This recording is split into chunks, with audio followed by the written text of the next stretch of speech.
好，各位同道大家们好啊，因为我们这个时间比较宝贵然后呢就是希望大家也是能争取时间来很好的来聆听我们Dr David Klonsky 老师的这个讲座，所以呢我们会选择准时的开始，然后我看了一下我们今天的时间，现在已经是8点钟。所以呢，我们就按照时间的设定，我们现在正式开始。首先呢，我大概会花3到5分钟，非常简要的介绍一下我们这个论坛，这样的一个主题的选题的背景。我们呢是那个人格障碍研究中心，我们的工作呢很多时候是专注于从事人格障碍方面的临床的工作，包括创伤领域我们是专注于这两大方面的一个临床工作。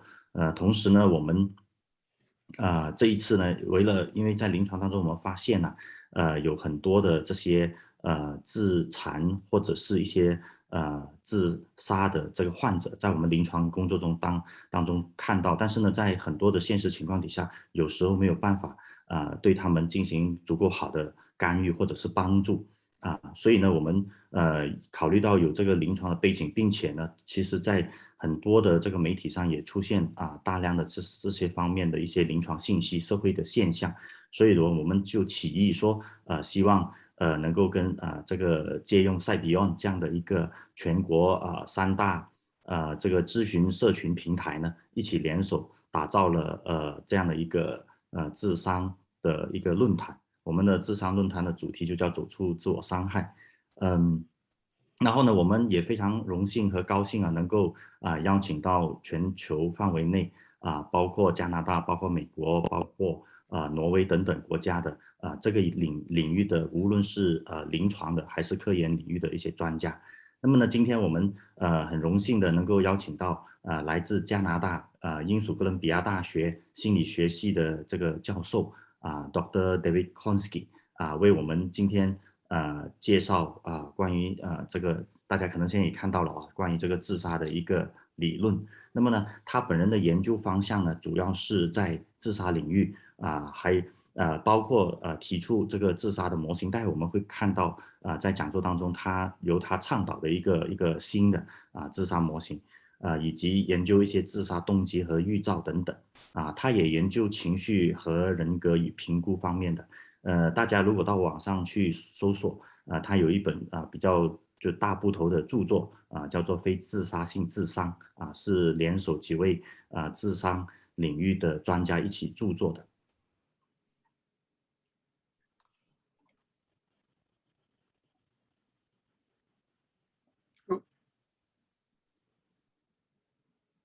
I see you muted, but I can't tell if you're still trying to say something. You didn't hear me just now, right? Oh, I heard you all the way up until the last 5 seconds, and I just wasn't sure if you were still talking, but muted. Okay. I'm talking. I hope for certain reason just now is like 那个大家刚才有听到我发言吗？应该有。OK， 好，大家有听到就好了。好，那么呢，所以呢，然后呢，今天我们也很荣幸邀请到我们的那个非常资深的那个翻译丁安瑞老师他曾经呢就职于国内高校心理学系和咨询中心，同时呢，他也就职于全国未成年人心理援助中心有10年以上的危机评估、筛查和干预的经验目前呢常年旅居在美国个人职业，然后呢是一位全职的资深的心理咨询师。我们很高兴能够邀请他担任我们今天论坛的这个翻译。然后最后是要讲一下，就是因为我们在开论坛的时候设置了，就大家进入会议室的时候是静音的，所以呢就是如果待会大家要发言的时候呢，请在留言板里面去留言就好了请在留言板留言去把你们的提问先放出来，这样的话呢，我们后台工作人员会根据这些提问来协助大家去提问的这个就不让大家来再进入来发言了。好，那我今天要介绍就那么多，那么最后的话呢，现在就把这个接下来的时间就交给我们的那个 Klonsky 教授和我们的丁安瑞老师。好。Okay. Your turn now. He was introducing you and me, and now Now I should begin. yes. Okay. Well, thank you very much for having me today. Thank you for all of you spending your, I believe, early morning with me. Thank you for all the work that went into planning this, including the scheduling and the translation of the slides and the presence of someone who can interpret. And I'm also sorry that I am not able to speak in your language and that I have to deliver this in English. 然后说好，谢谢介绍，然后谢谢邀请我来做这个演讲。我在想，也谢谢大家参与。这会儿应该是中国非常早的时间，谢谢大家会在这里，包括感谢帮我把这个 PPT 翻译成中文哈。很抱歉我不能说中文，所以我们需要翻译的帮忙。The title of my talk is Understanding Suicide to Prevent Suicide, and this is what I plan to cover today. First, it will be a relatively brief part to just emphasize the various different reasons why it's so important that we do good science, and it's so important that we get the science right when it comes to suicide. 好，那我今天主要的演讲的题目就是通过理解来去预防自杀。我会花比较短的时间来去介绍说为什么关于自杀的科学研究是非常重要。Next, I'll describe what I refer to as the ideation to action framework, including what it is and why we need it. And then last, I'll describe the three-step theory of suicide, which is a particular theory of suicide that's positioned within this framework and that seeks, in short, to explain why people feel suicidal and attempt suicide. 然后第二个部分呢，我会来去解释一个这个框架工作哈，就是怎么从自杀意念到行动的，这个里面包含什么，然后以及为什么这个东西非常重要。第三步我会来去介绍，在这个框架之下的有一个操作性的理论，叫做三步骤理论。So first things first, why scientific research is necessary, why it's so important we get this right. The first answer to this question is simply that suicide is common. Suicide is a top 20 cause of death worldwide, and in North America it tends to be around top 10. And it is the number 1 or number 2, depending on the year or particular region, cause of death among teens and young adults in both China and North America. 那就是其中一个重要原因，就是自杀其实是个非常常见的一个现象，比如它在全球的20大死因里面是其中一个，在美国甚至排到了前10，并且在中国和北美青少年和这个年轻人死因里面不是第一就是第2。Another reason why we need to get the science right is when we consider who we are losing when people die by suicide. We're losing people like Martin Luther King Jr., who won a Nobel Peace Prize. We're losing people like Dr. Marshall Linehan, one of the perhaps greatest psychologists of the last 50 years, who developed dialectical behavior therapy. 那我们为什么要说要来科学研究这些呢？第二个原因就是，如果我们不研究的话，我们可能会失去什么样的人？就刚刚大家看到第一张照片是这个马丁·路德·金哈，就是他是诺贝尔和平奖获得者，包括这个玛莎·林汉博士，就是他们都是早年尝试过自杀，但是幸存下来的。And when we failed to save people, we're also losing people like Dr. Santaono, who you may or may not be familiar with, but he's the president of my university, the University of British Columbia, and has been very open about his own lived experience with suicidal ideation and attempts. 那这位圣奥诺博士，你可能不认识他，但就他是他所在学校，就是他是英属哥伦比亚大学，他是他所在学校的这个校长，然后他是对自己和对他人都非常开放的一个人。So there can be a tendency among people when thinking about people who we keep alive from suicide, that there can be stigma, there can be prejudice that even if we keep people alive, they're not necessarily going to be contributing to society. And I don't know if that's an issue with this particular group of people, but it's a point I like to emphasize, that when we save people from suicide, we are saving Nobel Prize winners, we're saving top scholars, we're saving renowned artists and musicians, we're saving Olympic gold medalists, celebrities, philanthropists, we're also saving our friends and our colleagues. 对，就是可能关于这个尝试自杀的这个人群就会有不同的理论，会有不同的预测。但是不过就目前我知道，如果我们可以阻止自杀的话，我们可能能够拯救以下这些人群。我就不念一遍了哈，就他刚刚讲的这4类人群。It's also important to recognize that suicide is not only about who dies by suicide. For every person who dies by suicide, there are approximately 20 people who have attempted suicide but survived. And attempts can come with various kinds of medical or psychological complications. And for everybody who has attempted suicide, there are 2 to 3 people who have seriously considered suicide without making a suicide attempt. And so I think it's fair to say that a large minority of people have felt suicidal and experienced the extreme distress that comes with that and that motivates that. 就这个是除了致死率之外的一些数据，通过自杀致死，就是每20次尝试会有1次会成功的。然后呢，有2到3个有自杀意念的人里面，就会有1个人会付诸行动。然后最后一个数据是说，事实上超过半数以上的人曾经想过要自杀。Another way to address this question, why we have to get the science right, is that when we have proceeded without science, we have made mistakes. And so some brief examples of this. One is that in both clinical practice and research settings, we really try to predict who's going to attempt suicide next. We have clinical tools for this. We have guidelines clinicians are supposed to use.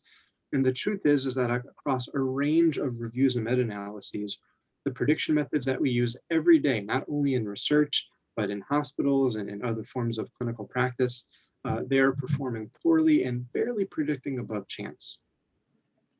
然后呢，还有第3个原因就是为什么这个科学研究那么重要？我们要去做一些对的研究工作。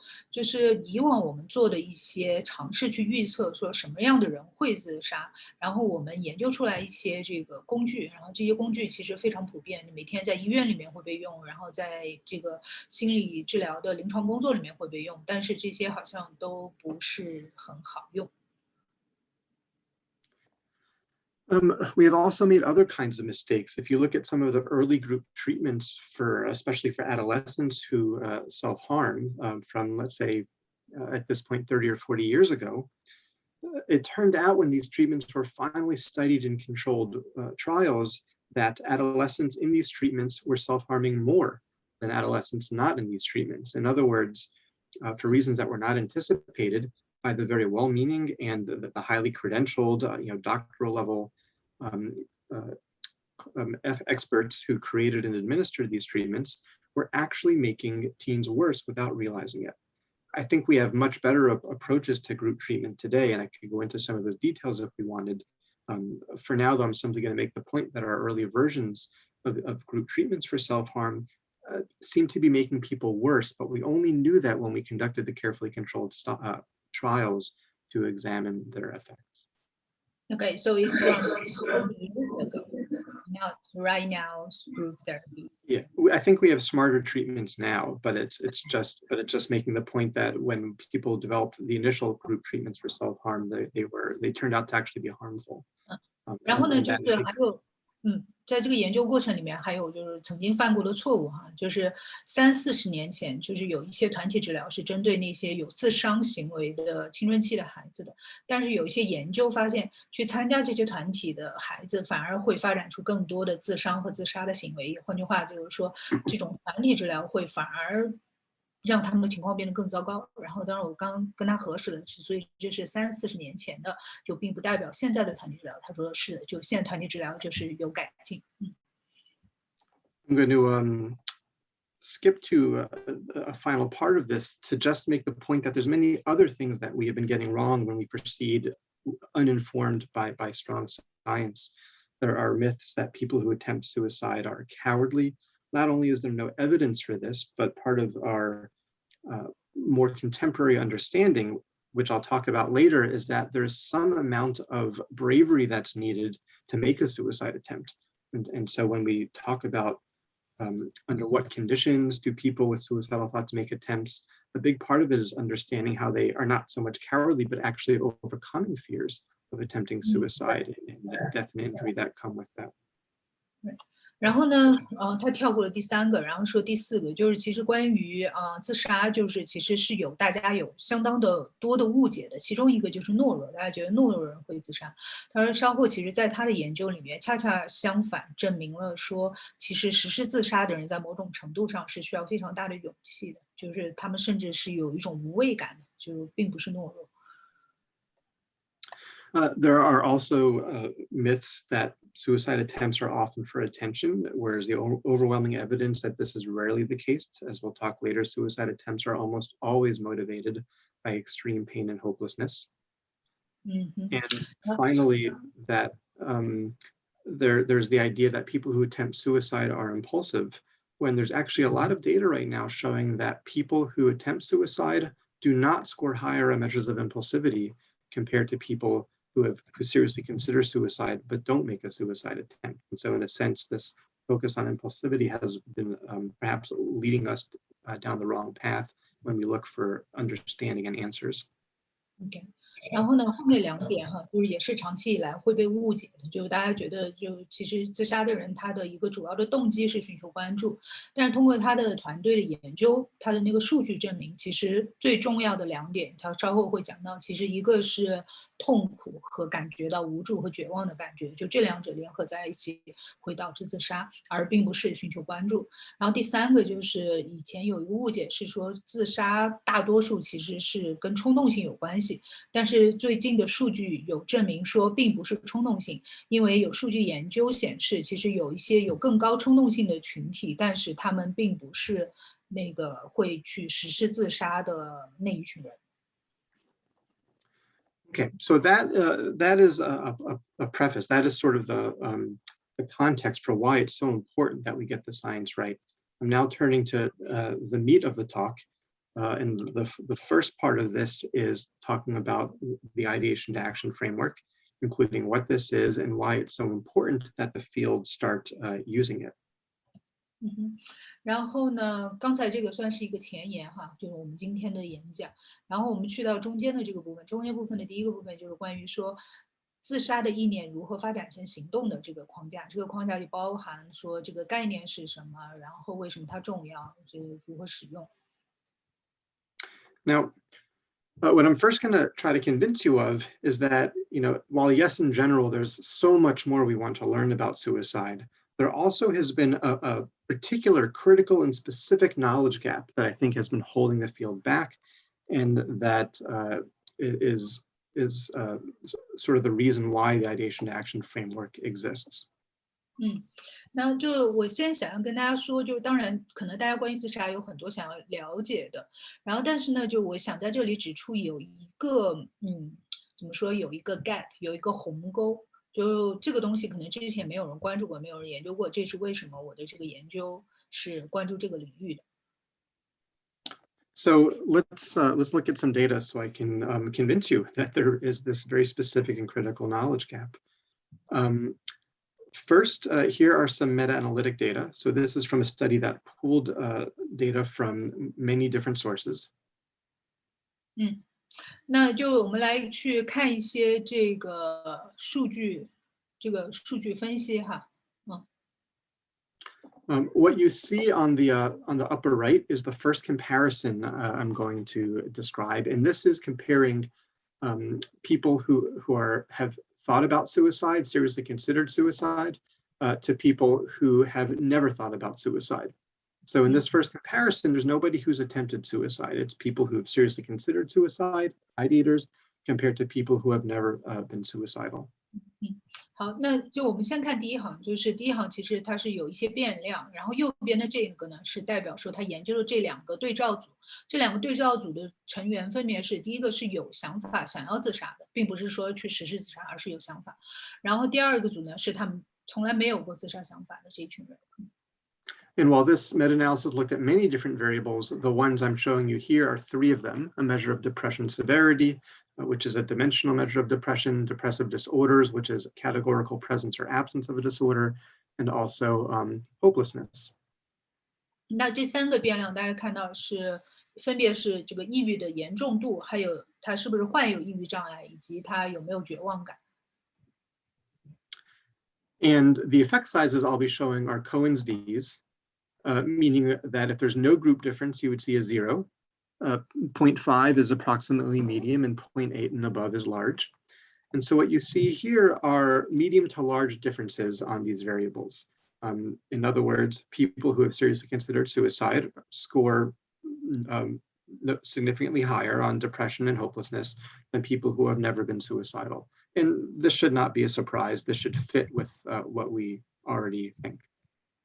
好，那这个数据哈，这个数据什么意思呢？我来解释一下，就是说，如果说这个，比如说这个是0.90，对吧？如果说它是一个0的话，就意味着说这两者之间在这个变量上它对照起来没有任何差异。所以现在你看到这3个变量的差异，这个绝望感它基本上算在0.5左右，也就是意味着说这两组人在感觉到绝望这个变量上差异不大，但是在抑郁的严重度上差异很大。那这个结果并不令人惊讶，对吧？就是有自杀意念的，通常都会有严重的这个抑郁。Next, though, I'm switching to arguably a more critical comparison, comparing ideators to attempters, comparing people who've seriously thought about suicide but never attempted, compared to people who have actually made a suicide attempt. And this is a particularly critical question for a lot of reasons. One is theoretically, we know, as I presented earlier, that most people who have felt suicidal have not made an attempt. So any theory of suicide needs to explain what's the difference? When does ideation become an attempt? And it's also important clinically, because when we see people in treatment, we often know that they feel suicidal. Our question is, are you likely to make a suicide attempt? So this distinction is very important.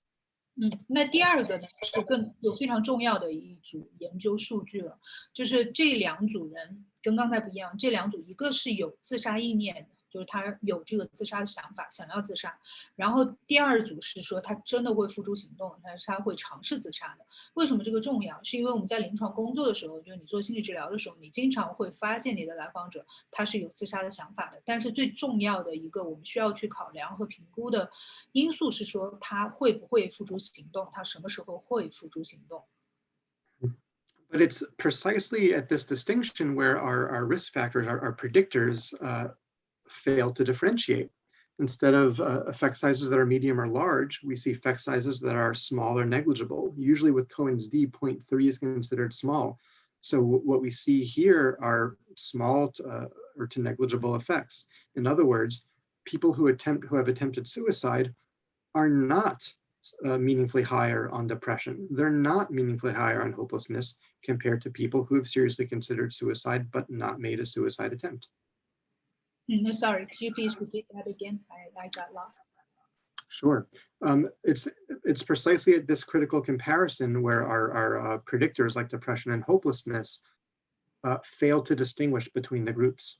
Attempters are not higher on depression and are not meaningfully higher on hopelessness compared to people with ideation who seriously consider suicide but don't make an attempt.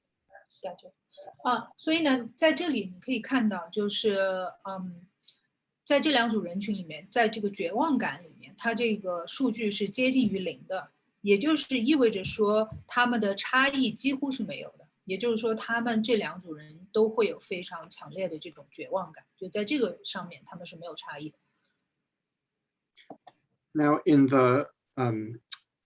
to save time, I'm not doing a thorough review of this literature. In a lot of my talks, I cover quite a lot of studies, including large epidemiological studies conducted by the World Health Organization for dozens of countries around the world, as well as large epidemiological studies in the United States.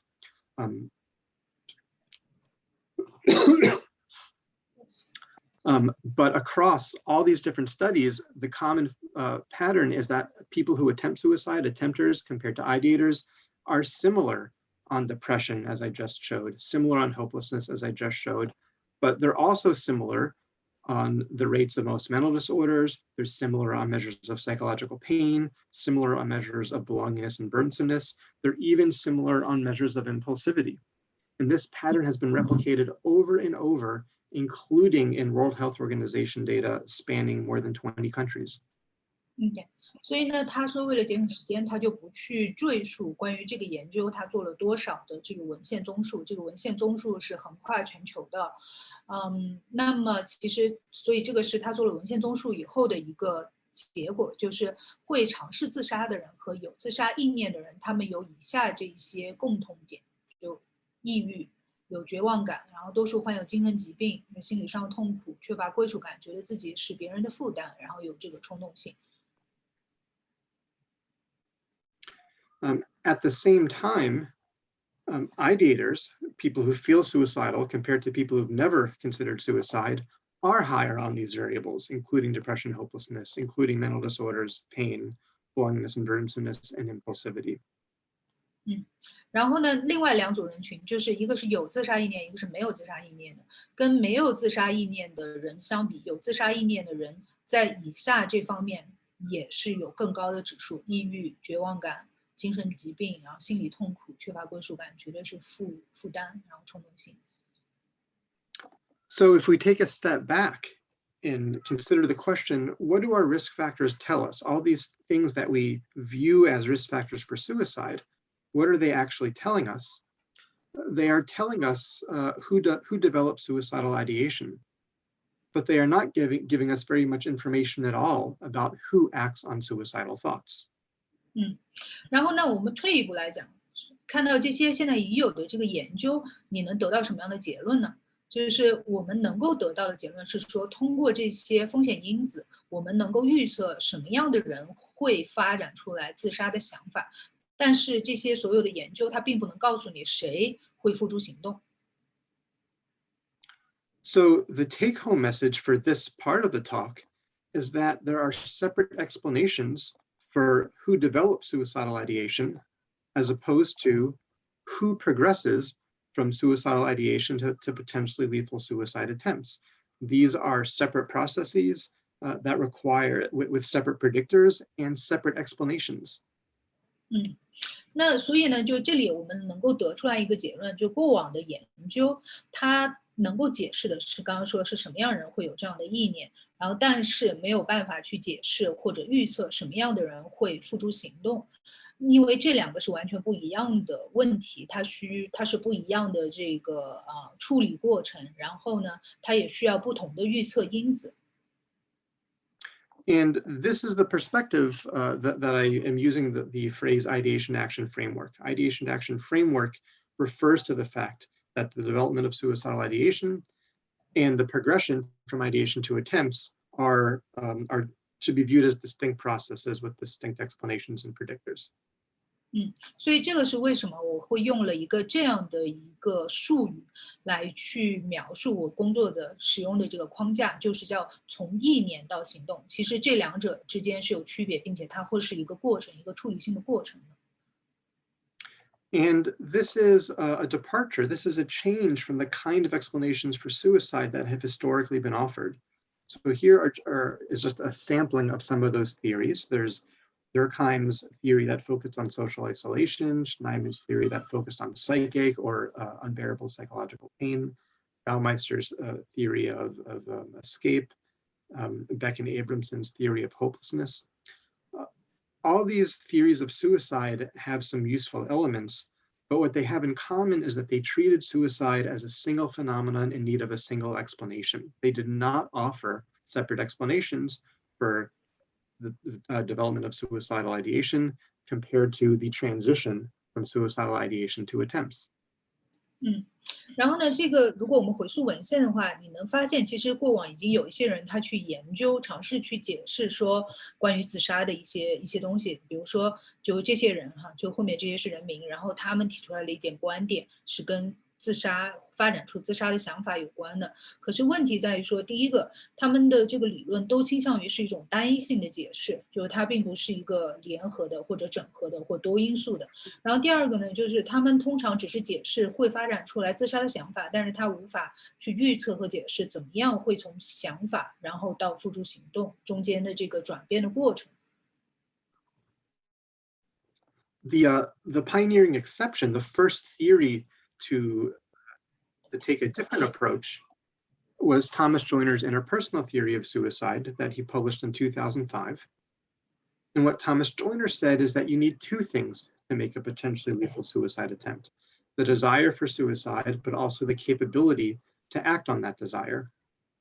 Yeah, go ahead. 对，所以呢，但是后来就有发展出来一个前沿的一个理论，这个是建立在叫托马斯·周尼尔这个人的叫人际间理论的这个基础之上的。他的这个理论是2005年提出来的。这个理论它就有了一个新的一个取向，它倾向于去解释说，你首先要有一个想法和愿望，然后加上你有这个能力实施，最后会变成说你是有自杀倾向或者会去尝试自杀的。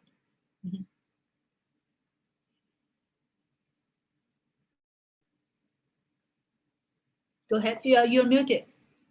Yes, I was muted and it was not letting me unmute. So I think I muted myself to cough, and then it wouldn't let me unmute it without the host permission. Gotcha. Okay. And so Thomas Joyner specified specific ingredients that he felt led to suicidal desire and capability. So he said that perceived burdensomeness in combination with thwarted or low belongingness brought about suicidal desire, and that he described the capability to attempt suicide as something that is acquired. Basically, the idea is that even for people who feel suicidal, attempting suicide is scary. We are very much wired to avoid injury, avoid pain, and avoid death, and those are barriers that one must overcome in order to attempt suicide. And he felt that this capability could be acquired over time through different kinds of life experiences that make it easier to deal with and overcome fears of pain, injury, and death. Okay.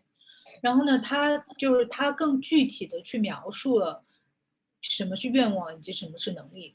那托马斯他的观点是说，当一个人他感觉到自己是一个负担，并且他有非常低的归属感的时候，就他会发展出来说，我不如死了算了，我想要死，这样的意念。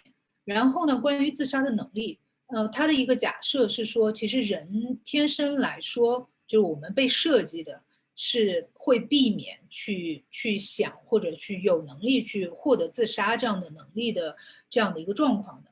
所以你这个自杀的能力其实是你后天学习到的、体验到的，你需要花时间去更熟悉的。比如说你身边有这些人，然后你去研究这个事情，是后天学习的。Now, like any theory, there are parts of the theory that are more or less useful, of Joyner's theory, and there are debates in the field about which aspects are supported by data or less supported by data. But the point I want to make is that I think what Thomas Joyner gave us is more than just a particular theory. Regardless of whether one agrees with the details of his theory, I feel like he gave us a framework that should guide all suicide knowledge and prevention. And so I really see his theory as being the first to utilize and promote an ideation to action framework that should guide all suicide knowledge and prevention and research and theory, even though he didn't explicitly make that argument. 然后呢，其实跟任何的理论一样，就不管你这个理论它是不是建立在一个数据的基础之上的哈，然后，但是就在我眼里面，我把托马斯的这个理论看成是第一个可以在非常广泛的范围内去使用的，就不管是说研究还是临床，是关于这个知识的教育还是预防工作，这个是我对他的理论的一个看法。And this perspective, this framework has implications across different parts of the field. So as one example, it has implications for research design, how we conduct our studies. So many studies simply compare people who have attempted suicide to people who have not attempted suicide. And what we're learning from past data and what the ideation action framework suggests is that in that kind of design, anything that relates to suicide attempts might really just be relating to suicidal ideation, because everyone with attempts also has had ideation, or almost everybody. And so research designs really need to take into account suicidal ideation in some way, perhaps by statistical control, perhaps by having a third group of people with ideation and not attempts.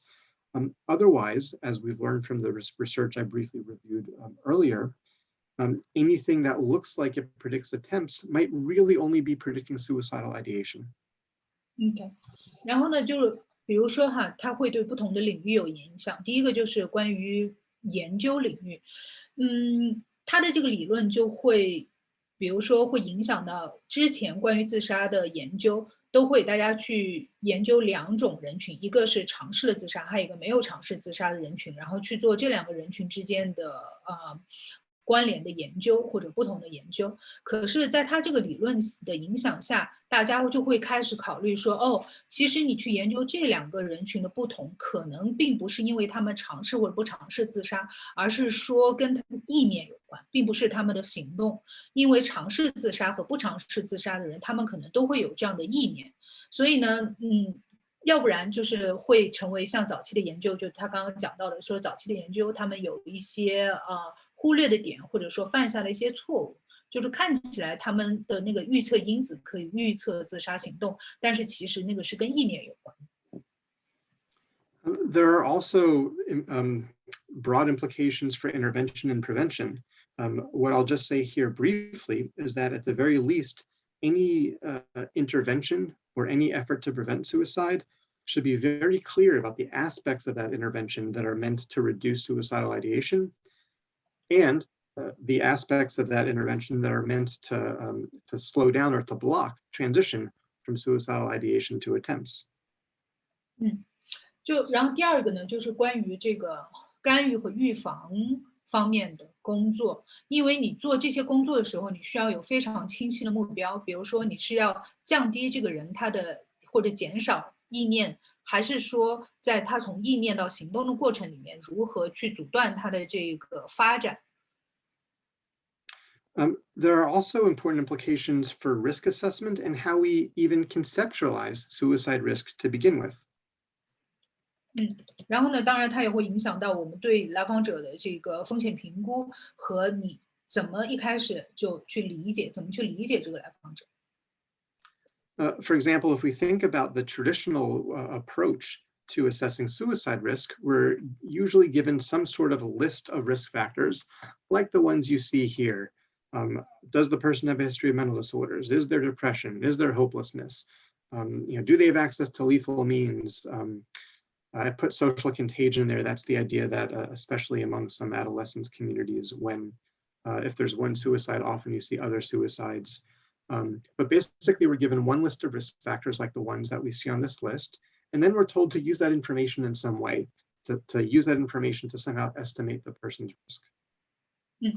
那我们看一下传统的这个去评估自杀的这个方式，然后通常你会拿到一个这样的一个列表，比如说你去看这个人他是不是有精神障碍，是不是抑郁，是不是有绝望感，是不是冲动，然后是不是有这些获得致命方法和工具的这个手段知识，然后最后一个就关于社会传染，就是讲比如说一个青少年他是不是最近被暴露在一个比如说同伴有自杀，或者说他跟同伴之间会讨论或者去学习这个自杀会传染的。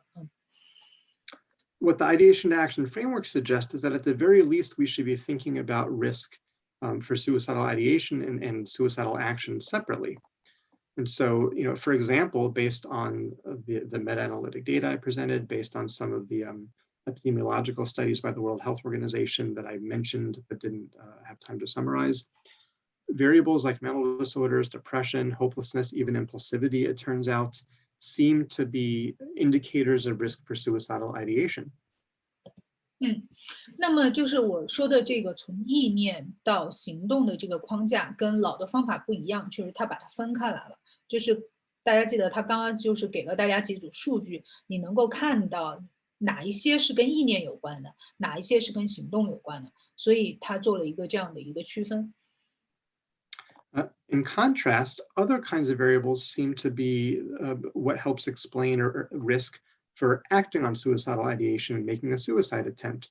So this is perhaps where Joiner's acquired capability construct goes. This is where we also might put, access to lethal means. I think that's something that historically clinicians have been good at assessing, but I think it's really only the beginning. Another example I put on here is expertise in lethal means. Just to give actually, let me pause there and then I'll give an example. OK， 然后呢，就是跟老方法对比的，就是这个部分，它是把这个自杀行动和能力联系在一起。然后比如说能力里面它有2点很重要，一个是说他是不是有途径可以获得这些去自杀的工具和方法，然后第二个是关于专业知识，就是关于怎么去死，关于死的这个专业知识。然后他说在这儿停一下，他马上会举一个例子。And because the field has thought and seems to know so much more about the first part of the ideation action framework and less about the second part, I want to give one example of how even this distinction between access to lethal means versus expertise in lethal means um, uh, can yield a lot of very important information. 然后呢，他说就是关于这个自杀行动的这个下面有2点，一个是可获得性，还有一个是专业性。那这2个中间其实有区别，他要来给一个例子来说这2个区别。Consider an example where we have two, I'll say men in this case, who have equal high suicidal desire and also equal access to a firearm. But one of the first one knows how to use the firearm. They know what it feels like to pull the trigger, and they have confidence that they can use it. The second person, even though they have equal access to the firearm, they don't know how to use it. They don't know what it feels like to pull the trigger. They don't know if the firearm might move in their hand. They might be more afraid that they'll do something wrong and cause some sort of injury, as opposed to death. And so what I would suggest is that in this example, even though you have two people who have equal suicidal desire and equal access to lethal means, equal access to a firearm, their capability to act on their suicidal ideation are quite different. And the first person's risk for acting for suicide attempt will be much higher than the second person's. Okay, what is a firearm? A gun. Oh, okay, got you. OK， 所以他举个例子哈，说为什么第二就是一个获得性，还有这个知识，或者他其实是强调为什么这个知识很重要。然后他说，比如说你考虑有2个这个案子，然后这2个案子他们都有相同程度的自杀意念，然后都有这个可以拿到枪，就是他们都能手上都有枪。然后但是唯一的区别是说，第一个人他可能非常清楚这个扳机在哪里，保险在哪里。怎么设计？然后第二个人就是他对枪就一无所知，就是他可能不知道怎么开枪，然后甚至会担心会误伤别人，或者说让别人发现，就是他并不是对使用枪非常自信。那么这2个人会有完全不一样的这个自杀风险性，第一个人就会比第二个人要高出很多。Now, some variables will appear on both parts of the ideation action framework. And one example is non-suicidal self-injury. On the one hand, non-suicidal self-injury is usually performed by people who are trying to regulate intense negative emotions. And so when people are experiencing more intense negative emotions than others, the risk for feeling suicidal is higher. But at the same time, non-suicidal self-injury means that people are getting experience, practice with self-inflicted injury. And should they feel suicidal, it'll be easier for them to overcome fears of pain, injury, and death associated with self-inflicted injury and to make a suicide attempt. And so non-suicidal self-injury is an example of what might be called a double trouble variable, in that it increases risk for both suicidal ideation and the transition from ideation to attempts. 然后另外一个例子，就是他还研究了另外一种，就是叫刚刚这个被介绍到的，就是他研究的领域是那种叫非自杀性的自伤者。就他们一开始会反复的自伤，通常这些反复自伤的人，他们是会有一些情绪障碍的。就当他们情绪非常激烈的时候，他们会用自伤的方式来去消解这个。那即便他们一开始的目的并不是有自杀意念，也并不是想要自杀，可是随着他反复去做尝试，他会有越来越多的经验，并且说他会有越来越有能力去克服那个恐惧和疼痛。所以当这些人一旦他发展出来自杀意念或者想要自杀的时候，他的自杀的成功率是更高的，或者说他从意念到行动之间的转化是更快的，就是他说甚至是双倍的。There is a question about, can I elaborate on social contagion? Yes, normally I do like to talk about that, but I was skipping it for time, but I actually think it's relevant and important. 刚刚看到有人问题说，关于这个社会传染，可不可以给一些例子哈？Sorry, what's your answer? I just repeat. I haven't given an answer yet. Okay. So social contagion, this refers to when, let's say, there's a suicide in a high school or in a community of some kind, and and then other adolescents in the community start attempting or dying by suicide at higher rates than normal. And so the question with social contagion is, why is this happening? Why don't you translate that? And I'll give you the answer. 所以所谓的社会传染是指说，比如说在一个学校里，或者说在一个社区里面，然后有一个人自杀身亡了，然后同时在这个社区里面有另外一个青少年，他本来是有这个自杀想法的，然后在这样的情况下，他有更高的可能性，他也会去自杀。那么在这里就有一个问题是说，为什么会有这样的一个现象？为什么会有这样的一个传染的现象？ So what people often wonder is, well, why does social contagion make other people feel suicidal? Because that's confusing. And I agree that would be confusing. I think the question is, without realizing it, focusing on the first part of the ideation action framework, where the answer is really on the second part of the ideation action framework. 所以，那人们对于这个社会传染，就是自杀会传染这个事情，都会觉得困惑，就为什么别人自杀，然后会引起另外一个人自杀？所以问题在于说，可能大家没有把意念和行动这两个东西分开，可能大家关注的是最后的行动，但是没有关注前面的意念，或者从意念到行动之间是如何发展的。Specifically, at any given point in time, in any given community, there are people who are struggling and who might feel suicidal, but who can't really imagine acting on it. They can't imagine what they would do. They might be afraid of what will happen.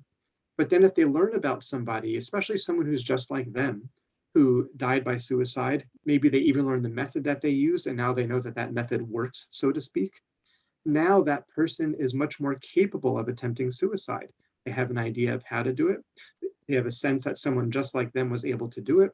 And so both cognitively and practically, it is now easier for them to make a suicide attempt. 然后呢，就是具体来讲的话，比如说任何一个社群里面，总会有人是想着要自杀的，就是有自杀意念的。但是对于他们来说，可能他想象不出来，或者不知道用什么样的方式去自杀，就没有学习到过。但是当他看到有一个跟自己类似身份的人自杀成功了，然后并且他学习到知道这个他是怎么自杀的，而这些方法是他之前没有想过和不知道的。也就是说，他现在在能力上，不仅在认知层面，在操作层面，他都有了进一步的发展。也就是说，他关于自杀的能力被提升了。And there's a comment that also says this this perspective might explain why policemen are often successful, so to speak, at dying by suicide, and that's exactly right. If there are higher rates of suicide among policemen in certain countries or certain communities, it's not necessarily because they're more likely to feel suicidal. That may or may not be true. But what is the case is that policemen, because they have expertise and access to lethal means, to guns, that should they start to feel suicidal, it will now be easier for that person to transition to a suicide attempt. They will be able to transition to make a suicide attempt more quickly and more easily than other people who develop suicidal ideation.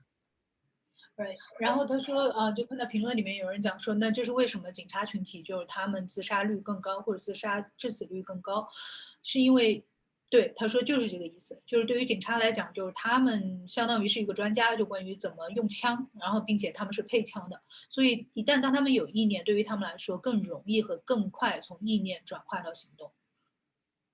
Okay.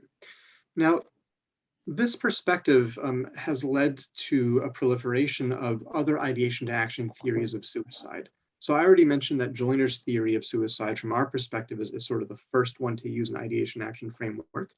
There also is a similar theory by Rory O'Connor that separately explains the motivation for suicide, but then also the volitional part is what he calls it, which is the decision to actually carry through with the act. And then most recently is the three-step theory of suicide, which is the perspective that I'll be explaining for the last part of the talk. 那刚才我跟大家讲的是这个Jonier 就刚刚那个托马斯的他的人际间理论，关于自杀从意念到行动的这个理论，他在讲他自己那个3步骤理论的这个发展历史哈。然后第二个呢，还有一个叫奥康纳的这个人，就是他提出了一个整合性的关于激励和抑制模型的。然后他今天想要跟大家讲的是更新的2015年的这个3步骤的理论。Okay, so the three-step theory of suicide. Before describing the theory itself, I want to specify the criteria that we should all expect from a theory of suicide if we are going to trust it. 那在我去讲我的这个理论之前，我想先跟大家讲讲看，说什么样的一个理论是靠谱的和值得你相信的。First, I hope you'll agree at this point that at the least the theory should be positioned within the ideation action framework, meaning that at the least it should offer explanations both for suicidal thoughts and the transition from suicidal thoughts to attempts. 那第一个呢，就是这个理论，就是它应该是说既关于意念又关于行动，并且关于这个中间的这个过程是如何转化的。Second, it should be consistent with the basic behavioral and cognitive principles that have been used so successfully in so many other areas of mental health. For example, when it comes to understanding and treating anxiety or depression. It should not be a new theory of suicide shouldn't be reinventing from scratch. It should be very much based in the kinds of basic principles that have been scientifically supported for many years. 第二个呢，就是这个理论它需要有一个一致性，也就是说它需要跟已有的一些跟心理健康领域的研究，比如说关于抑郁、关于焦虑这些病人的研究和治疗是需要一致的。你并不应该是叫什么凭空而起，自己一个闭门造车的这样。A good theory should also be consistent with the very large literature on known predictors and correlates and risk factors of suicidal ideation attempts and death. 然后呢，并且你跟以往的已经有的一些预测因子，然后跟他们的这个已有的这个文献是需要一致的。But it should use those predictors as clues to a cohesive explanation. It can't simply be a list of many risk factors that have been documented. But each of those studies, each of those risk factors, I view as clues or perhaps puzzle pieces that a good theory of suicide should assemble into a cohesive explanation. 然后但是呢，就是因为以往的一些研究，他们会比如说那些预测因子都会是一长串，就一个列表，就你就像一个拼图一样，很多在一起呢，你也不知道怎么使用。所以一个好的理论其实是说，你需要知道哪些怎么用的，是需要把它们当做一个线索，你可以来用的。A good theory of suicide also needs to be testable, and preferably it should also be accurate. 然后呢，另外一个好的理论标准就是它这个信度和效度，就是你需要可被再测，然后得到的这个结果还是准确的，然后并且是一致的。And a good theory of suicide has to achieve a very tricky balance. On the one hand, the theory needs to be broad enough to account for the tremendous individual variation that exists in our world. The story of suicide for an 80-year-old widow is not going to be the same story of suicide for a 13-year-old boy. And yet at the same time, it has to be specific enough to be useful and specific enough to be actionable. 然后呢，所以另外一个关于自杀的研究的这个理论，它又需要有一个非常难以寻求的或者一个好的平衡性，就是它既要宽泛又要具体。宽泛的意思是说，你得涵盖所有的人群，就并不能说你这个理论只适用于男孩，但不能用于女生身上。然后你要又有具体的话，你才能够在实践上有适用性。Okay, so with that in mind, I'll actually describe the theory itself. 好，那刚才是说一些背景材料哈，就大家在脑子里面需要有这个意识，然后我就先开始来讲关于这个3步骤理论。Step 1 of the theory addresses this question: when does suicidal ideation develop? 那第一步是说我们要来去研究的是自杀的意念，它是什么时候会产生？ And we say that suicidal ideation develops when two necessary conditions combine. The first is pain. We start with pain because in a fundamental way, all people are creatures of behavioral conditioning. We do things that are rewarded. We avoid things if they're punished or paired with bad outcomes or bad experiences. And this is evident even from a very early age. If a very young child touches a hot stove, then they will learn very quickly not to do that again. 然后呢，就是发展出自杀意念需要同时满足2个必要条件。就第一个就是痛苦。我们为什么从这个痛苦开始哈？因为我们人类其实是一个会有条件反射的这样的一个类族。就是其实从很小的时候开始，你小孩子非常小的小孩子，他很快就会习得，如果他发现这个就趋利避害的。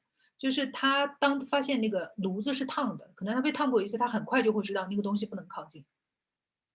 And so if someone's experience of life is that it's painful, it's aversive, it's miserable, they're essentially being punished for trying to engage with life. And that instinct will kick in that I don't want this anymore. 所以呢，这个其实几乎是一个人类的一个本能。所以当一个人他体验到说，他越投入他的生活，他就会越会感觉到痛苦。就相当于说，当你做一个事情，你就会获得越多的这个惩罚的时候，他就会想要不去做这个事情。就比如说不活着。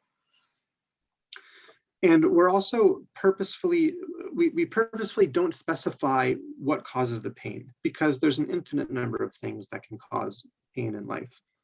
Just like in behavioral studies, things that can cause, things that can work as punishments include electric shock, loud noise, social exclusion, and really anything that's aversive. It's the same thing when we're talking about pain in people's lives. We can talk about chronic medical conditions. We can talk about relationship problems, financial concerns. There are many different ways for people to experience intense pain in their lives. And so the theory doesn't try to say exactly what the cause of the pain is because it will be different for different people. 那么在这里呢，关于痛苦就是什么会引起这个痛苦，我们并没有非常具体的去写出来。就当我们在做这个行为的研究的时候，就你知道，就是当我们说一个行动，然后它会引起一个惩罚，通常在实验里面，你会那个惩罚是一个电击，或者说一个巨大的一个声音，或者说隔绝社会性的隔绝。然后，但是在具体的人的身上，就每个人他引起痛苦的这个状况可能不一样。比如说，他可能身患绝症啊，有医疗的状况，然后有的是亲密关系的破裂，有的是经济状况，就是有非常多的就属性的就具体的原因，就每个人会都不一样。所以在这里我们并没有具体写。But we're not only behavioral creatures, we also have thoughts. And so pain alone does not bring about suicidal ideation, even if very intense. That's why there's the second ingredient, hopelessness. 但是呢，就是我们也不是只是一个行为的动物，我们还会有想法。这是为什么我们会强调第2点，也就是说关于一个绝望感，就是他不觉得这个事情会变得好转。If someone isn't in intense pain but has hope that with time or with effort things will get better, that's where their focus will be, on that better future with less pain. It's only if their experience of life is painful, aversive, miserable, and for whatever reason they feel hopeless that things can get better. Now they're going to experience that powerful instinct to escape this miserable, aversive pain, to escape the pain. But their focus will, if they're feeling hopeless about the future, then they begin to develop suicidal desire. 然后呢，有的时候有人他身处在强烈的痛苦里面，但是如果他有希望，就比如说他觉得随着时间，或者说他可以做一些事情，做一些努力，然后这情况会好转，也就是说他是有希望的。但是如果有一些人他已经觉得说不可能变好，永远不可能变好，这个时候就会受到刚刚第1点讲到说人类有一个本能，就是趋利避害，或者说避苦，就是那。这个时候，他的那种本能想要逃脱出这种痛苦的本能就会被激发啊，因为他觉得未来没有希望，这种绝望感会更可能发展出自杀意念。And so a key point is that it's the combination that matters. You can have pain without hopelessness, and you will not feel suicidal. I even have examples of people who can feel hopeless about the future, but they're not in present day pain, and those people also will not feel as suicidal. According to step 1, it's when pain and hopelessness combine that suicidal ideation develops. 所以重点在于，并不在于单一的第一点或第二点，而是说这两者合在一起、组合在一起的时候会非常危险。他说他甚至会有一些例子，就是有一些人是长期的感觉到绝望感，但是他们的那个痛苦并不是很强烈，所以这些人他们也不会发展出自杀意念。Okay, step 2 addresses when does ideation become active or strong? And this is an important question because there's some good data now from daily diary studies that most time when people feel suicidal, it's more of a modest intensity. It's more rare that it's a strong intensity. And so it's important to address when does suicidal ideation become not modest, but strong. And I actually prefer the word strong to active. That must have been a mistake on my slide. OK， 然后那第二个呢，他是说我们来强调说自杀意念何时变得，他原来用的是 active 和活跃这个词，他说这个可能不准确，他现在更倾向于说用 strong， 就是怎么会变得强烈的。然后因为有一些重要的数据研究可以显示，当一个人开始发展出自杀意念的时候，通常那个时候那个意念的强度是中度的，并不是非常的强烈。但所以我们就需要去搞清楚说他什么时候可以发展出来强烈的自杀意念。So what the theory says is that ideation escalates or becomes strong if pain exceeds connectedness. Now we're defining connection in a very broad way. You know, yes, connection can be to people, to loved ones, to family or friends, but connection can also be to a valued role or interest or a job, a project we care about. Really, connection to anything that increases our sense of purpose or meaning. 那么这个理论是说，就当他的那个痛苦感大于一种连接感的时候，这个意念就会变得更强烈。然后这个连接的意思其实是非常宽泛的，它这个连接可以是说你和一个人的连接，跟朋友、跟家人，也可以是说跟你的一个身份，然后或者你的兴趣爱好、你的一个工作一个项目，就任何一个可以让你有目的，或者说让你感觉到有意义、有存在感的，这个都是连接。The key for step 2 is whether one's connection to life is greater than their pain. Whereas pain provides that push away from life, connection is what pulls us to life and makes life worth living. So if someone is experiencing pain and hopelessness, but their connection to life is greater than their pain, they'll still feel suicidal at times, but it will be more modest. Alternatively, if their pain exceeds or overwhelms their sense of connectedness, or if their pain is so great that it takes away their ability to engage with connections they otherwise have, that is when suicidal ideation becomes strong.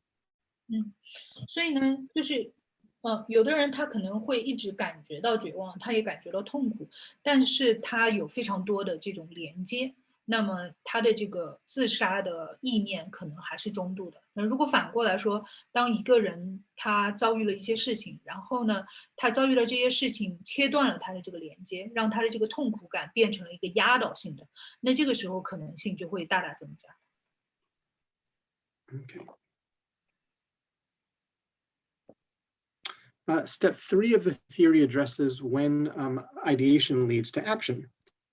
And what the theory says is that strong ideation progresses to action when somebody has the capability to make a suicide attempt. And so we're really starting at the same place as Thomas Joyner, who emphasized acquired capability as important for this transition from ideation to attempts. 那么第三个就是我们要去看一个意念它什么时候会发展成为行动。这个理论是说，有了能力以后，这个强烈的意念会发展成行动。他第一点习得性的，就他刚刚讲的那个托马斯他的那个人际间理论，他觉得这个关于自杀的这个部分，它其实是后天学习到的，并不是先天有的。But we also expand beyond this to suggest that there are other contributors to suicide capability, including dispositional contributors. This refers to things like genetics or temperament. Some people are simply born with higher pain thresholds, or some people are born more or less with higher or lower levels of harm avoidance temperament, which can make it easier or harder to attempt suicide. 然后第二个呢，他说的这个词叫性格上，就有的时候这个是跟基因有关的，比如说有一些有一些婴儿出生，就是他先天性的基因决定，就是他关于那个疼痛的敏感的阈值，就是比一般人要高，就是他先天性的就不怕疼，然后或者说他对死或者对恐惧，他是先天的不那么敏感，然后这些人是更容易自杀。And as I discussed, there are also practical contributors to capability for suicide. So certainly access to lethal means, as we already discussed, also knowledge and comfort with lethal means, which we already discussed. 然后第三个就是操作层面上的能力哈，就刚刚这两者都讲到了，一个是说有能力，就比如说能够拿到枪，还有一个是知道怎么开枪，就关于这个的知识。And it really seems to be it really seems that practical capability for suicide might be the most important. So I'm glad that we've already discussed some examples of that with police officers, even social contagion, expertise in lethal means.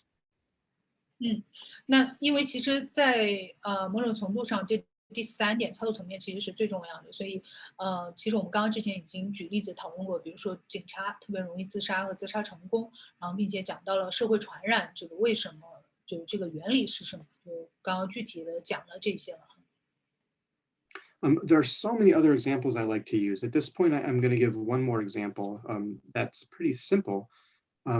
But if you imagine an adolescent girl who feels suicidal and logs onto the internet and learns that Tylenol but not Advil, paracetamol but not ibuprofen is lethal in overdose, then from the perspective of the theory, this girl has just meaningfully increased her capability to attempt suicide. 所以我们再举一个例子，有点类似但不太一样。比如说一个青春期的有自杀意念的女孩，但是她通过网络或者博客，她学习到，比如说，泰诺和这个布洛芬之间的区别。比如说，当你超剂量使用泰诺，就比超剂量使用布洛芬的致死性要更高。那这个就是她的能力就提升了，就是她有更有操作性的这个致死的能力。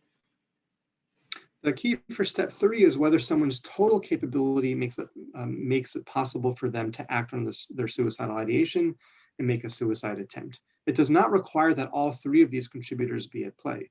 It can be all 3. It could be just 1 or 2 of them. The key is whether one's total capability makes a suicide attempt possible. So, do you mean that it's not necessary that you have all of the 3? Is that what you mean? Right. For example, very high practical capability might be sufficient. Okay, like policeman, gotcha. 所以他后面的这个问题是说，是不是说你必须这3点都必须符合，或者都非常高的分数，你才会使得自杀尝试变得更有可能性？他说不是的。他说，如果你一个单项的分非常高的话，比如说你在操作层面上，就像你警察，你就有枪，并且知道怎么开枪，那你这个致死率和这个去做尝试的可能性就是更高的。And so here's a summary of the theory. Are you at a given point in time in pain and feeling hopeless? If no, you will not feel suicidal. If yes, you will experience suicidal ideation. 好，那这里就是一个总结啊，快速的总结。所以第一个就是你会问说你在痛苦和绝望中吗？这个和就如果是两者都有，那就是他是有自杀意念的。Next, does your pain exceed or is it so severe that it overwhelms your connectedness? If not, you'll still have ideation, but it will be more modest or occasional. If yes, your ideation becomes strong. 那第二个就是，那你的痛苦是不是超过了你的连接感？然后有是和否。如果是否的话，那就是一个中度的意念，就你有这个意念，但是在中度水平。但如果是是的话，就是一个强烈意念。And finally, do you have the capability to attempt suicide? If no, then it will be one of the majority of times that someone feels suicidal but doesn't make a suicide attempt. Most times people feel suicidal, there is no suicide attempt. But if yes, if all of these things are occurring at the same moment, then a potentially lethal suicide attempt occurs. 然后第三个就是说，你有能力去尝试自杀吗？如果是的话，也就是说他的这个自杀的可能性和行动化的可能性是非常高的，要不然就是他还是在这个意念层面。All right. Now, even if this story makes sense to you, it's very important that there be strong evidence for it. But given the time and how very understandably, especially with translation, time goes by, I am going to skip all of this. Now, most of it's published, and we can talk about it question and answer session or afterwards. But for now, I'm about to skip it. 就即便现在可能我跟你讲这些，大家已经觉得有说服力，就但是我本来还是想要跟大家看，就是一些这个数据或者这个证据哈，但是因为时间，然后再加上我说还需要翻译时间，所以我就先跳过这些。然后因为我这些已经是这个公开发表的成果，所以你们如果看到或者有什么愿意讨论，可以再来跟我说。The one thing I will say is that there are direct tests of the theory from several countries now that support the theory, including Canada, the United States, the UK, and China. 然后呢，我还想跟大家说的就是，我做的这个研究就是已经在很多国家就是他们重复的去进行了，然后其实得到了一样的这个结果，就包括加拿大、美国、英国，也包括中国。But I'm skipping this part because I want to finish by talking about the important conceptual implications of the theory for knowledge, research, and practice. 好，那我跳过这个关于这个数据研究的部分，然后因为我想去到最后关于一些重要的概念和知识，这也是那个数据。So much evidence for another time. Oh, there we go. Okay. All right, let's finish by talking about what I feel are one of the strengths of the theory is that it has clear implications for research and prevention. First, sorry. OK， 所以关于这个理论，就是很重要的是，因为它在临床工作上提供了非常清晰的一个界定，能够帮助你在临床中使用。First, I think it provides an organizing model for suicide risk. When the theory emphasizes pain, hopelessness, connectedness, and capability, it's not saying that all the other correlates or risk factors or predictors don't matter. They do matter, but they're saying why they matter. 那第一个，它提供了这样的一个组织模型，就是当你去看这些因素，比如说痛苦、绝望感、感觉是连接和能力的时候，就是它不仅仅强调了说这个重要或不重要，当然重要，但是以往的研究并没有说他们为什么重要，以什么样的方式它是重要的。For example, pain is probably explains the primary contributions of variables like psychic, which is Schneimann's version of unbearable pain, like depression, anxiety, emotion dysregulation, most mental disorders, general distress, and of course, many other kinds of variables. They're probably making their contribution to suicide risk primarily through their impact on pain.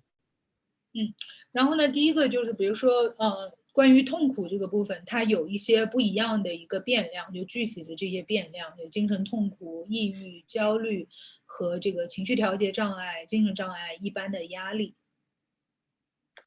The large literature on the Beck hopelessness scale, some smaller literatures on pessimistic outlooks, external locus of control, learned helplessness, possibly self-efficacy and future orientation. These variables that have been linked to suicide risk are probably making their contributions through hopelessness.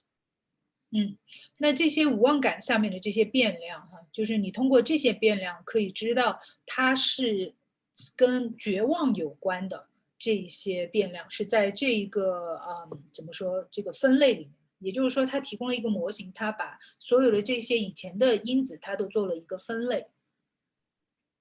Other variables like social isolation, loneliness, poor social support, low belongingness, burdensomeness, and so forth, that have been linked to suicide risk are probably making their primary contributions through connectedness. 那其实就是它现在列出来的这些，就好多的这些变量其实以前是有的，就是大家知道这些变量是如何会影响自杀的，但是他们并不知道说，比如它是哪些跟意念有关，哪些跟行动有关。然后他现在他做的工作是提供了一个组织模型，说这些变量是分在哪些类别下面。And finally, variables like acquired capability, access to means, knowledge of lethal means, dispositional capability, are probably making their primary contributions by increasing capability for suicide. 然后最后一个就是关于他习得了自杀的能力、获得途径和知识，以及他天生的这个先天的性格，这些东西是跟能力有关。And I also, of course, want to acknowledge that these variables can impact each other. For example, if you're in pain for long enough, you might start to feel hopeless that it's going to get better. Or if a valued connection goes away, that can be a very painful experience. So of course, these variables can also impact each other. 然后呢，这些变量之间当然它们是会有互相影响的。比如说，如果说你在一个痛苦里面的时间足够长，可能你慢慢那个绝望感就会上升，或者说有你社交性上，比如说你失去了连接，一个关系破裂，可能会增强你的痛苦。Perhaps most importantly, the theory suggests 3 clear targets for intervention. The idea is that any effort to reduce suicide risk will succeed to the extent that it can reduce current pain, increase hope for the future, improve connection, and or reduce the capacity or reduce the capability for suicide. 所以呢，在这个理论之下，就是我们会有4个非常清晰的你在干预中你需要去靶向的这样的一个目标。就第一个是降低当前的痛苦，第二个是灌注对未来的希望，第三个就是改善它的连接，第四个是降低能力。And these targets can be addressed through multiple levels of intervention, certainly through individual therapy. They can be impacted by families. They can be impacted by schools and communities. They can even be impacted at the population level or through public health measures. There's even an example in the UK of them developing a ministry for loneliness to reduce loneliness and improve connection. So while those 4 variables are the targets, there's not one way to achieve those targets. There are an infinite number of ways and an infinite number of through various levels of intervention. 然后呢，并且就是这4个靶点和靶向，就是你是可以在不同的层级使用的，个别治疗、家庭、学校与社区，还有从政府就是人口和公共卫生的角度，比如说在英国，他们增强就国民的这种归属感，就会就是增强他们的这种连接感。所以说它并不是说你只在某一个方面做某一个事情，而是说你在不同的层级，你都这4个方面你都需要做。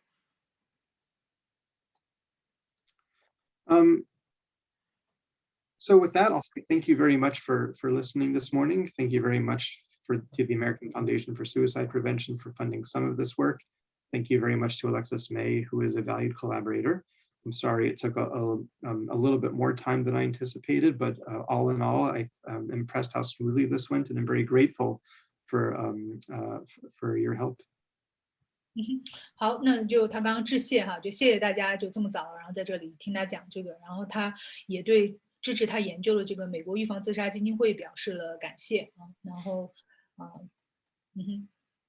I can take some questions if that makes sense. I see that some are popping up in chat. 好，就是大家有问题哈。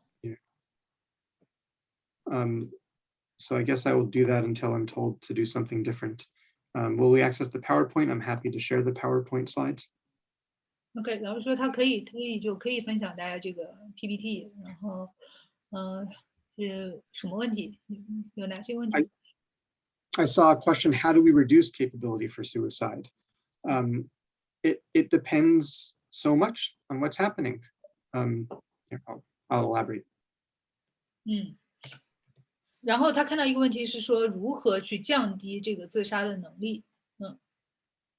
So this can happen at many different levels of intervention. To give one example, in the Israeli military, the suicide rate was alarming at one point. One of the rules was that soldiers had to take firearms home with them on the weekends. They changed that rule so that firearms now had to be stored on the base. And what they witnessed was a drop in suicide rates over the weekend that was not met with a corresponding increase during the week. So that was one small example of how a policy can reduce capability for suicide and thus suicide rates. 那这个是其实在很多就他刚刚讲在不同的层级你都可以有干预的，比如说关于降低自杀能力这个部分，以前军队的有一个规定是说士兵即使周末回家度假的时候他们也需要配枪的，但是现在就有一个改变，就是他们周末回家的时候是需要把枪留在基地里，那这个就大大降低了他们在这个自杀方面的这个自杀率，这是一个小例子，在政策层面你是可以改变的，降低这个能力。There are many other examples of sort of policy level interventions to reduce capability, but I'll give one example of an individual level one, which is safety plans that you make with clients. So when we feel that one of the people or one of our patients, one of our clients is at risk for suicide, part of our assessment should be what is their capability. And that can include any plan that might have. It also could include do they have access to certain medications that can cause death? Do they have access to firearms or other kinds? Do they have access to a roof of some kind? And part of the safety plan can be ways to reduce access to those lethal means, preferably in collaboration with the patient, in collaboration with the client. OK， 然后另外一个就是你知道，就是在政策这个宏观的层面，你还会有更多的这种干预。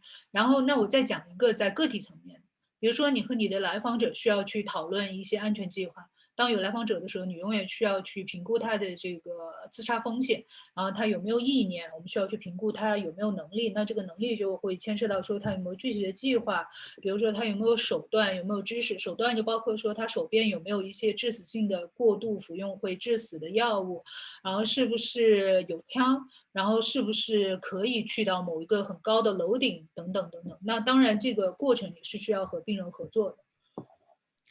There are so many good and important questions coming in the chat. I will answer several, and some of them are not in English and therefore I'm not able to, unfortunately, immediately know what they are. One question, sorry, go ahead. OK， 老师说这个现在我又看到有很多很重要的、很好的问题出来了，然后就我会回答几个。他说，但是很多是在中文，就我现在就还看不懂，他可能会挑几个先回答。OK， go ahead. Someone asked about, they said they're surprised that impulsivity is not higher in people who attempt suicide compared to people who only think about suicide. And does that include accidental suicide or dangerous self-injury? 然后是有一个问题是说，他很惊讶，说这个冲动性好像并不是一个会付诸行动的这个一个重要的因子。Here's how I would understand this. What does seem to be the case that impulsivity measured as a personality trait does not distinguish attempters from ideators. Could you please repeat that again? Yeah, so what does seem to be true is that impulsivity as a personality trait is not higher in people who attempt suicide compared to people who consider suicide without attempting. OK， 所以他是说，在人格中的这个冲动性的这一个面，这个因子，在有意念和这个他会付诸行动的这群人之间，就这个因子，它并不是一个就是明显差异的一个因素。But what's important to understand is that when we think about the motivations for suicide, which are mainly pain and hopelessness, and that would have been part of the evidence that I presented if there was more time, pain and hopelessness are not flat. They don't just hold steady. Like other kinds of emotions, they ebb and flow. They have peaks and valleys. And it's only at the peaks. It's only when pain and so if we think about pain and hopelessness moving up and down over time, it's only at the peaks when the suicide attempts occur. And so that's why it can feel impulsive. That's why it can feel like attempts come out of nowhere. But a more accurate and useful explanation is that they're happening at the peaks, at the spikes of pain and hopelessness, which are only occasional. OK， 了解。所以那关键是我们是怎么来去理解呢？就是说人格中的这个冲动性，它是如何重要的？所以他说，就像我今天呈现给大家的，其实并不是冲动性是那个关键因素，而是说当他感觉到痛苦和绝望，而且如果我们来想象那个痛苦和绝望，它是会起起伏伏的，就是说永远只有当这两者的结合点到达了一个峰值的时候，在这个时候你人格中的那个冲动性才会相当于添一把柴，然后这个时候发展成一个行动，所以冲动性本身并不是那个决定性的因素。There was another question about any advice for people in school settings who have children who are feeling suicidal. 然后另一个问题是说，这个学校体制下或者设置里面，然后对于这个孩子就学生的这个自杀率方有没有一些建议？ One more general piece of advice, and then I'll give another, is that for any given child to understand their suicide risk, it does start with understanding what is causing their pain, what is causing their sense of hopelessness, what, if anything, is getting in the way of their connections, and then of course their what makes them more or less capable of attempting suicide. And understanding of those things does give a personalized snapshot of that person's suicide risk at that time, and then will of course largely dictate what the most useful points of intervention could be. You mean for the people working in the school, or for those kids themselves, to understand all of those? Yeah, so I think the question was, what advice can we give to people working in schools to help kids? And so I was going to give a two-part answer. The first part is just to understand, if you can understand what's causing that child's pain, that child's hopelessness, and so forth, that child's capability of where it is, then you can have an understanding of that particular child, the story of that particular child's suicide risk, which should give ideas for places to intervene and help. 感觉，所以，他说，那给一个更比较宽泛的一个建议是说，对于一个学校里面的工作者，如果他们有能力去理解什么会给孩子带来痛苦，什么可以增加孩子的那种连接感，什么东西会影响到一个孩子的自杀能力，如何去降低他们的这个自杀能力，那对于在这个学校体制下工作的人来说，他们就更有能力通过理解而去做更好的自杀预防的工作。There are also larger things we can do at the level of the school that can impact suicide risk for everybody, for all the kids at the school. For example, if we communicate that the school and the community truly values all of the kids, that you matter, each kid matters, that can enhance connectedness on average. And similarly, if there's a sense that a child struggling means that their future is hopeless, that will harm suicide risk for everyone. If there's a sense that when people are struggling, there are ways forward, that will set a tone for all the children at the school. That makes it less likely that people will feel hopeless when they encounter struggles. So those are two examples of how the atmosphere or the policies or the overall approach of the school can have school level impacts on the things that matter for suicide risk. 然后另外一个呢，就是他说关于这个学校的，我可以给2个层面的答案。刚刚第一个层面是说，如果是某一个具体的孩子他有自杀意念，然后如果学校的员工、老师他们都可以从这几个层面去理解和帮助这个个体，那这是一个建议。第二个建议就是从更宽泛的层面，从学校的文化、社区的文化层面，如果说这个学校和社区的文化本身就是更珍视每一个孩子的价值，在乎每一个孩子的话，这个是能从文化氛围里去增加那个连接感的。就是即便这个学校里面有的孩子因为个体的原因他有这个自杀性，但是总体的文化上来说可以有支持、有连接，那这个是可以预防自杀的。There's another question about, let's see, was it using? Sorry, Dr. Klonsky, can I ask a question? Of course. Yes. I have a question because we noticed that your theory, three-step theory, was applied to suicide. So I'm wondering, is your theory also appropriate for how to understand non-suicidal self-injury behavior? 你要不要先翻译？要不您帮我翻译？我没记，你说。没事。那个我想问一下的问题是这样，因为呢，今天我们那个 Klonsky 教授呢讲述了关于自杀方面的他的倡议的一个理论，但是呢，我很好奇，就是这个理论是否也可以适用于这个自伤，就是非自杀性自伤的这个状况。Generally speaking, no. Generally speaking, I think non-suicidal self-injury and suicide attempts are sufficiently different that they require different explanations. There, of course, is a commonality in that they're both, in a broad sense, responses to overwhelming negative emotion. But non-suicidal self-injury, for reasons we don't fully understand, does temporarily reduce some of that overwhelming negative emotion and emotional pressure. And so non-suicidal self-injury is used by people who are struggling, but are still trying to engage with life. And non-suicidal self-injury is your coping mechanism for that. Whereas suicide happens when there's pain, but also hopelessness, and there's more of a giving up. The person's no longer trying to engage with life and is really just trying to escape life and end life. And so I do think there's important differences that lead to the two behaviors having overlapping but different explanations. 所以就其实这个是不一样的，因为这两个人群其实它是你需要用不同的办法来去解释的。就当然他们中间有共性，共性的是他们都有一些压倒性的负面的情绪。可是对于那种用自伤，就是非自杀性的自伤人群来说，对于他们来说，他们用这个自伤是来去减少和降低那个压倒性的负面情绪的。换句话说，他是用这样的一个方式来去缓解痛苦，来更好的去投入生活的。所以他是想活着的，只不过是他的这个方式是用自伤性的方式。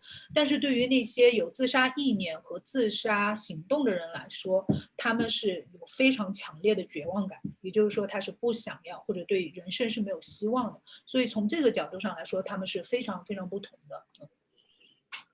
Do I have time to answer one more question that came in a moment ago? Oh, okay. Yes, yes. If you have time, we 回 can 答 answer one last 刚 question. 才的那个最后一个问题哈。There's a question: what should we do for somebody if even if we understand their story of suicide and their pain, but what can we do for them since most times we can't stop the pain from the source? 好，那这个问题是说，即便你能够理解，或者有一些来访者他的那个痛苦，然后但问题是说，你知道你无法去解决他那个痛苦的，就那你能做什么？我没看到那个问题，所以我先这样翻译，如果错了，你告诉我。I have a two-part answer to this. 好，两个部分的回答。The first is that we often can do more for their pain than someone might realize, or we often can help with their pain. So, for example, sometimes part of someone's pain is simply feeling that no one understands what they're going through, and no one has experienced this before. So sometimes, even if this person can feel heard and understood by someone, that in itself can reduce pain. There can also be situations where maybe there really is a diagnosed psychiatric condition like depression, and antidepressants, if they can reduce the depression, that will reduce pain. And I can come up with many other specific instances of that as well. But the first part of the answer is we often can do things to reduce pain, even if it's not fixing all the pain. 那第一个回答就是，其实关于降低别人的痛苦，其实我们能做的远比我们想象中的要多。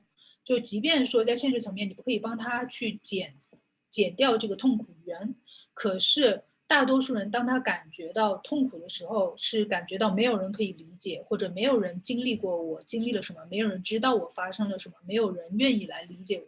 所以当他感觉到被理解的时候，理解本身感觉到被理解是可以降低痛苦的。所以这个第一个是我们可以能够做的。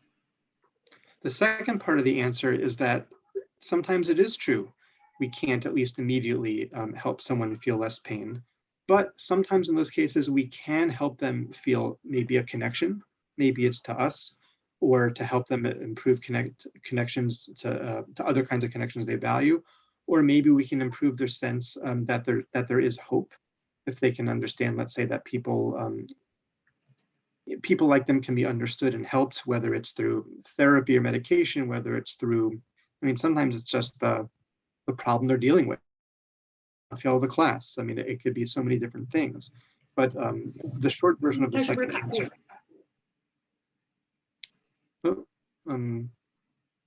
The short version of the second answer is that sometimes, even if we can't immediately improve their pain, we can intervene on the other end. We can reduce capability, we can enhance connectedness, we can improve hope. And these things will still reduce suicide risk in the short term, keep this person alive longer, and then give them a chance to improve their lives, whether it's through changes they make, whether it's through therapy, whether it's through just getting to a different stage of life, or whether it's through solving whatever problems are being experienced.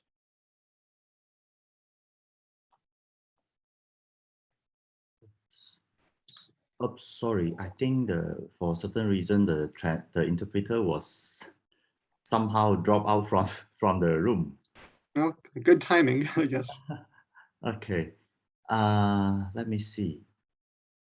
Looks like she's not coming back. I am not sure. Okay. I'm sorry because just now I did not record or I did not make the note down about your answer, the second part. So I could not. Can you explain it in brief again? Sorry. Yes. The second part of the answer is that even if we can't immediately reduce someone's pain, we can intervene at the other points of intervention. We can help them feel connected, even if it's maybe to us in that moment. We can help give them a sense of hope, whether it's by the people like them have been helped before, or whether it's some sense that whatever it is they're struggling with, there could be solutions down the road. We can also reduce their capability in the short term, which will help keep them alive. And all of these things will reduce suicide risk in the short term, which then gives that person a chance to make change and reduce pain, whether it's through therapy or medication, whether it's through connecting with family or community, whether it's through solving whatever problems they're dealing with. OK, thank you.老师说第二个部分的回答是这样子，就是说，就是即使我们有时候这个可能是这个不能很好的去完全的预防，但是呢，我们还是可以做一些事情，比方说按照它的模型，我们可以增加一些链接，比方说可能是跟治疗师的链接，可能是跟他们所爱的或者爱他们的人进行一些链接然后呢，包括还有就是可以减少。他们能够有效使用这些自杀工具的，比方说减少他们去自杀的这些能力甚至说我们可以在临床当中还可以借助于药物的帮助，减少这些患者的痛苦。这些呢，都是可以一些都是我们可以去努力做的一些有效能够降低这个自杀风险的一些措施。Yes. I see our interpreter is back, but might not be able to unmute without the host's permission. Oh, really? Okay. Okay. Let me see. Okay. 1 minute.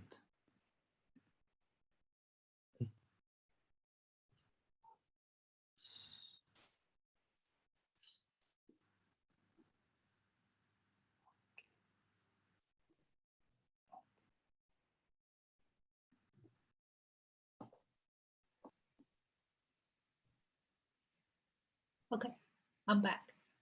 Yeah.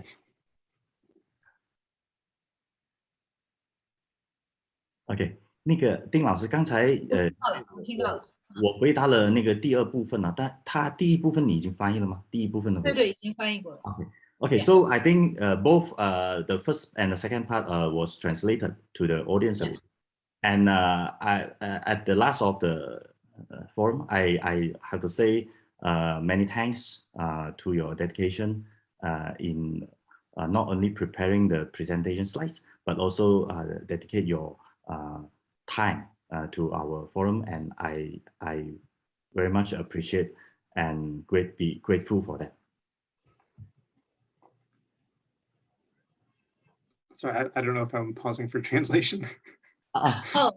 OK， 刚刚郭老师在感谢这个咱们博士，说谢谢他的时间，然后谢谢他准备这个演讲。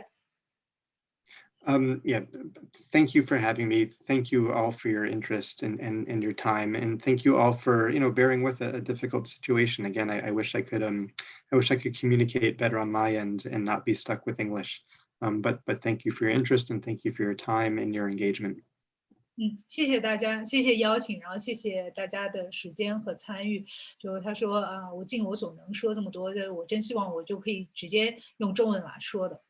谢谢大家，再次。Yes, thank you very much again. Yes, many thanks. My pleasure. And thank you for the help, Henry. Of course. I learned a lot, and because I need to read your paper and to figure out those statistic things. That's very If it's useful at some point, happy to help. Okay. Yes. So we can now quit the Zoom meeting rooms. Yes. Thank you very much again. Very much. Yes. Okay. 好， Bye, 谢谢大家 everybody. Take care. 拜拜。 Take care. 好，那我们今天的那个论坛讲座就先到这里了。那么期待后面继续跟大家相聚。然后那个所有的那个具体的讲座的进入方式和时间呢，都请在那个企业微信群里面去继续关注谢谢大家。好，那个辛苦丁老师，今天辛好，苦，拜拜，好，拜拜。谢谢。